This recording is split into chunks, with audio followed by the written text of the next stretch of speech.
দেখছেন এটে নিউজ। নিউজরুমে আপনাদের সঙ্গে রয়েছে আমি সাইমুল হক। জানিয়ে দিচ্ছিলাম সংবাদ শিরোনামগুলো। এবারে জানাবো বিস্তারিত। রোববার সকাল 10টার পরিবর্তে বিকেল 3টা পর্যন্ত কারফিউর সময় বাড়ানো হয়েছে। বিকেল 3টা থেকে বিকেল 5টা পর্যন্ত 2 ঘন্টা শিথিল থাকবে কারফিউ। এরপর বিকেল 5টা থেকে অনির্দিষ্টকালের জন্য কারফিউ বলবৎ থাকবে। দেশের চলমান পরিস্থিতি নিয়ে আইন শৃঙ্খলা বাহিনীর প্রধানদের সঙ্গে বৈঠক শেষে এমনটাই জানিয়েছেন স্বরাষ্ট্রমন্ত্রী আসাদুজ্জামান খান কামাল। ধ্বংস অনেক করেছে, আমাদের মানে গর্বের স্বপ্নের বিষয়গুলিও তারা হাত দিয়েছে। শুধু সেইখানে নয়, তারা আমাদের থানার পর থানা মানে আক্রমণ করে যাচ্ছে। আপনারা যাচ্ছেন আমাদের যাত্রাবাড়িতে, সেইখানে সাতক্ষীরার মতন সেই জায়গাও একটা তাণ্ডব ঘুরে, সেইখানেও তারা একটা একটা মানে একটা এলাকা একটা তারা ওইখানে মানে তাদের আস্তানা গড়ে তুলেছিল এবং সেইখানে তারা যত ধরনের অপপ্রচার সেখান থেকে করছে। আমরা সেইগুলি সবগুলোকে মাথায় নিয়েই আমাদের নিরাপত্তা বাহিনী সবাই মিলে আমরা এগুলোকে আমরা আবারও মানে এইগুলোকে নিষ্ক্রিয় করে আবার স্বাভাবিক জীবনযাত্রা ফেরানোর জন্য আমরা কাজ করে যাচ্ছি। সেই জন্যই আমরা এই কারফিউ আমরা চালিয়ে যাচ্ছি এবং আপনাদের মাধ্যমে জানিয়ে যাচ্ছি যে আমরা সকাল 10টা পর্যন্ত যে এই কারফিউ আমরা মানে বলবৎ রেখেছিলাম, সেইটা আরও কিছুক্ষণ বাড়িয়ে আমরা 3টা পর্যন্ত, আগামীকাল 3টা পর্যন্ত কারফিউ বলবৎ থাকবে। 3টা থেকে 5টা পর্যন্ত শিথিল থাকবে, তারপরে আবারও কারফিউ বলবৎ থাকবে।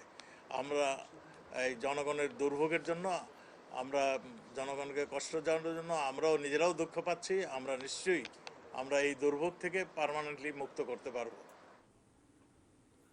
কারফিউর মধ্যে রাজধানীর বিভিন্ন এলাকায় ঘটেছে দুর্বৃত্তদের সঙ্গে সেনাবাহিনী এবং পুলিশ সদস্যদের ধাওয়া পাল্টা ধাওয়ার ঘটনা। পোড়ানো হয়েছে বাস, হামলার শিকার হয়েছে মিডিয়ার গাড়ি। রাস্তার মূল সড়কে সেনাবাহিনীর তল্লাশি থাকলেও যাত্রাবাড়ি, মোহাম্মদপুর, মিরপুর সহ বেশ কিছু এলাকা দখলে নেওয়ার চেষ্টা ছিল দুর্বৃত্তদের। এদিকে এক নির্বাহী আদেশে রোববার এবং আগামীকাল সোমবার সাধারণ ছুটি ঘোষণা করেছে সরকার। কারফিউর প্রথম দিনে সেনাবাহিনীর সঙ্গে অনেকটা চোর পুলিশ খেলায় নেমেছিল দুর্বৃত্তরা। সড়কে সেনাবাহিনী উপস্থিতি টের পেলেই সরে যাওয়া, পরবর্তীতে আবারও দখলে নেওয়ার চেষ্টা। সকাল থেকে রাজধানীর যাত্রাবাড়ি এলাকায় সেনাবাহিনী অবস্থান নিলেও মূল ভূমিকায় ছিল র্যাব পুলিশ। দিনভর সেখানে তাদের সাথে দুর্বৃত্তদের ধাওয়া পাল্টা দেওয়ার ঘটনা ঘটে। দুপুরের পর সেনাবাহিনী পরিস্থিতি নিয়ন্ত্রণে নিলে ঢাকার প্রবেশ মুখে আটকে থাকা যানবাহন সরিয়ে নেওয়া হয়। তবে এর মাঝেও বাসে আগুন দেয় দুর্বৃত্তরা। রাজধানীর পল্লবী, কাজীপাড়া ও শেওড়াপাড়ায় বিরাজ করছে থমথমে পরিস্থিতি। মিরপুর কাজীপাড়ায় দুর্বৃত্তরা বেশ কয়েকটি গাড়ি ভাঙচুর করে ধরিয়ে দেয় আগুন। দুপুরে মিরপুর 10-এর দিকে যান চলাচলে বিঘ্ন সৃষ্টি করে বিক্ষুব্ধরা। সিমেন্টের স্ল্যাব ফেলে জায়গায় জায়গায় আগুন জ্বালিয়ে বন্ধ করে দেয় সড়ক। রাস্তা ছাড়তে সেনাবাহিনীর মাইকিং এর পরও সেখানে সড়কে অবস্থান নিতে দেখা গেছে দুর্বৃত্তদের। পরে সেনাবাহিনীর ধাওয়ায় কিছুক্ষণের জন্য সড়ক মুক্ত হলেও আবারও তাদের অবস্থান। মোহাম্মদপুর বেড়িবাঁধ এলাকায় কারফিউ শিথিলের 2 ঘন্টায় পুলিশ সেনাবাহিনীর দুর্বৃত্তদের মধ্যে ধাওয়া পাল্টা ধাওয়ার ঘটনা ঘটেছে। সড়ক দখলে রাখতে 3 রাস্তার মোড়ে দুর্বৃত্তরা অবস্থান নিলেও শুরুতে সড়ক ছেড়ে দিতে মাইকিং করতে দেখা গেছে আইন শৃঙ্খলা বাহিনীর সদস্যদের। পরে অবশ্য ফাঁকা গুলিতে দুর্বৃত্তদের ছত্রভঙ্গের চেষ্টা করা হয়। কিশোর জাহান, এটেন নিউজ, ঢাকা। একদিকে কারফিউ, অন্যদিকে সড়কে সেনা সদস্যদের কঠোর নজরদারি। তাই অন্য কয়েকদিনের তুলনায় শনিবার সারা দেশে সহিংসতার মাত্রা ছিল অনেকটাই নিয়ন্ত্রণে। তবে শনিবার রাজধানীতে আইন শৃঙ্খলা বাহিনীর কঠোর অবস্থানের পরও বেশ কিছু জায়গায় সহিংসতার কিছু খবর পাওয়া যায়। বাকিটা জানাচ্ছেন রেজন ফয়েজ। আজকে সারাদিনের পরিস্থিতি যদি আমি একটু পর্যালোচনা করি তাহলে সারাদিনের পরিস্থিতি এরকম। সকাল থেকেই গত কয়েকদিন ধরে যে সহিংসতা আমরা দেখতে পেয়েছি এই কারফিউ জারির পরে, সেই সহিংসতা রাস্তায় অনেকটাই কমে এসেছে। রাজধানী সহ সারা বাংলাদেশ থেকে আমরা যে খবর পেয়েছি গত কয়েকদিনের তুলনায় আজকে সেই সহিংসতার সংখ্যা মানে পরিমাণটা বা অনেকটাই কমে এসছে। এটা একটা বড় কারণ, যেহেতু রাস্তায় আইন শৃঙ্খলা বাহিনীর সঙ্গে সেনাবাহিনীর সদস্যরাও দায়িত্ব পালন করছেন, এই কারণে অনেকটা কমে এসছে। বিশেষ করে সকাল থেকে যেটা আমরা লক্ষ্য করেছি, কারফিউর কারণে রাস্তায় সাধারণ মানুষের চলাচল খুবই কম ছিল, একেবারে কম মানুষ কিন্তু বেরিয়েছেন। তারপরও যারা খুবই জরুরি প্রয়োজনে রাস্তায় বের হয়েছেন, তাদের যেতে হয়েছে, তাদেরকে কিন্তু জিজ্ঞাসাবাদের মুখোমুখি হতে হয়েছে, আইডি কার্ড দেখাতে হয়েছে এবং কেন তারা রাস্তায় বের হয়েছেন সেই কারণটি কিন্তু প্রুভ করতে হয়েছে যে এর জন্য বের হয়েছে, জরুরি কাজটা তাদেরকে বলতে হয়েছে।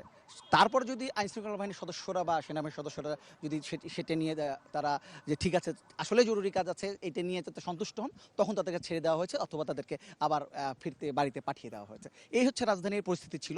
তারপর যখন 2 ঘন্টার জন্য 12টা থেকে 2টা পর্যন্ত এই 2 ঘন্টার জন্য যখন কারফিউটা শিথিল করে নেওয়া হয়েছিল, তখন সাধারণ মানুষ বের হয়েছেন, যে দৈনন্দিন কাজ, বাজার, এই সব কাজগুলো কিন্তু তারা তখন সেরে ফেলেছেন। তারপর পরে কিন্তু আবারও কারফিউ হয়েছে এবং সারা দেশে আমরা দেখেছি যে আজকে সারাদিন রাস্তায় সাধারণ মানুষের চলাচল একেবারে কম ছিল, জরুরি প্রয়োজন ছাড়া খুব বের হয়নি। আর সহিংসতা যদি বলি, সকাল থেকে তেমন সহিংসতা কোথাও আমরা পাইনি, তবে দুপুরের পর থেকে কোনো জায়গায় আমরা সহিংসতার খবর পেয়েছি। তারপরেও গত কয়েকদিনের তুলনা যদি আমি তুলনা করি, সেই সংখ্যাটা বা তার যে পরিমাণটা এবং যে এর আগে যে ধরনের সহিংসতা হয়েছে সেই সংখ্যাটা কিন্তু খুবই কম বা পরিমাণটাও কম, সেভাবে হয়নি। তারপর এই রাত এসছে, রাতেও কিন্তু আমরা দেখতে পাচ্ছি, আমি রাজধানীর পরিস্থিতি যদিও বলি, রাতে রাজধানীর পরিস্থিতি কিন্তু এখন পর্যন্ত শান্ত রয়েছে। 2-1টি জায়গা ছাড়া বেশিরভাগ জায়গায় কিন্তু আইনশৃঙ্খলা পরিস্থিতি এখনও আইনশৃঙ্খলা বাহিনীর নিয়ন্ত্রণে রয়েছে গত কয়েকদিনের তুলনায়, এটা একটা ব্যাপার আছে। আর ইন্টারনেট নিয়ে অনেকেই প্রশ্ন তুলছেন যে কবে ইন্টারনেটে আসবে। ইন্টারনেট নিয়ে অনেকের মধ্যেই এক ধরনের অস্বস্তি কাজ করছে যে অনেক দিন ধরে ইন্টারনেট নেই।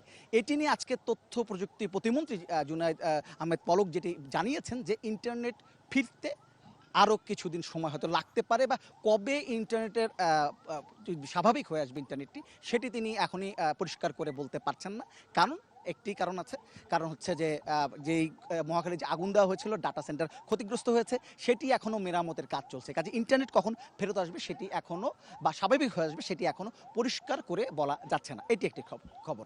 আরেকটি খবর আসছে বিকেলের দিকে, যেটি জানানো হয়েছে জনপ্রশাসন মন্ত্রণালয় থেকে বলা হয়েছে যে আগামীকাল অর্থাৎ রবিবার এবং সোমবার এই দুদিন কিন্তু সারা দেশে সাধারণ ছুটি ঘোষণা করা হয়েছে পরিস্থিতি নিয়ন্ত্রণে। সবকিছু মিলে এই দুদিন যেহেতু কারফিউ আছে, কালকে 10টা পর্যন্ত কারফিউ আছে, পরে হয়তো প্রয়োজনে বাড়ানো হতে পারে, এই কারণেই দুদিন সাধারণ ছুটি ঘোষণা করা হয়েছে সারা দেশে।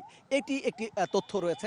তবে যদি সব কিছু মিলে বলি, সাধারণ মানুষের লক্ষ্য কিন্তু একটাই, যেভাবেই হোক না কেন, এই যারা কোটা আন্দোলনের পক্ষে আছেন কিংবা বিপক্ষে যাই বলেন না কেন, সবারই কিন্তু প্রত্যাশা এখন একটাই, যে কোনোভাবে এই সহিংসতা যেটা আছে সেটা যেন বন্ধ হয়ে যায়। এটাই সবাই প্রত্যাশা করছেন, আলোচনার মাধ্যমে যেন এই সমস্যাটা সমাধান হয় সেই দিকে তাকিয়ে আছেন। এবং এই কারণেই আগামীকাল 10টার সময়, সকাল 10টার সময় কিন্তু আপিল বিভাগে এই কোটা সংস্কার নিয়ে একটি যে রায়টি আছে, বাতিল হওয়ার যে রাইট, হওয়া বা না হওয়া নিয়ে যে রায়টি আছে বা যে মামলাটি রয়েছে সেটি কিন্তু আপিল বিভাগে উঠবে এবং সেখানে শুনানি হবে। এবং তারপরে কিন্তু প্রত্যাশা করা হচ্ছে সেখান থেকেই, কারণ দুপক্ষ থেকে, সরকারের পক্ষ থেকে হোক এবং যারা আন্দোলনকারী শিক্ষার্থী আছে তাদের পক্ষ থেকে হোক, সব পক্ষ থেকে আশাবাদ ব্যক্ত করা হয়েছে যে এখানে ভালো ফলাফল আসবে। সরকারের পক্ষ থেকে বলা হচ্ছে সেখান থেকে একটি প্রত্যাশাজনক হয়তো ফলাফল চলে আসবে। কাজেই সেটি যখন চলে আসবে বা আগামীকাল রায়টার জন্য সবাই অপেক্ষা আছে এবং প্রত্যাশা করছে যে সেই রায়টি আসার পরপরই এই যে একটি সহিংস পরিস্থিতি, সেই পরিস্থিতি অনেকটাই নিয়ন্ত্রণে চলে আসবে।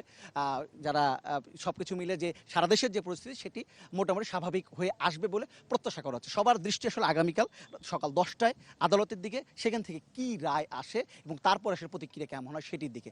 তবে সবাই প্রত্যাশা করছে যেভাবে হোক না গত কয়েকদিন ধরে চলা যে সহিংসতা সেটি বন্ধ হয়ে যাবে এবং আবার বাংলাদেশে শান্তি ফিরে আসবে, এই প্রত্যাশা সবাই করছেন। তো এই এখন পর্যন্ত এই ছিল আমার কাছে সর্বশেষ পরিস্থিতি।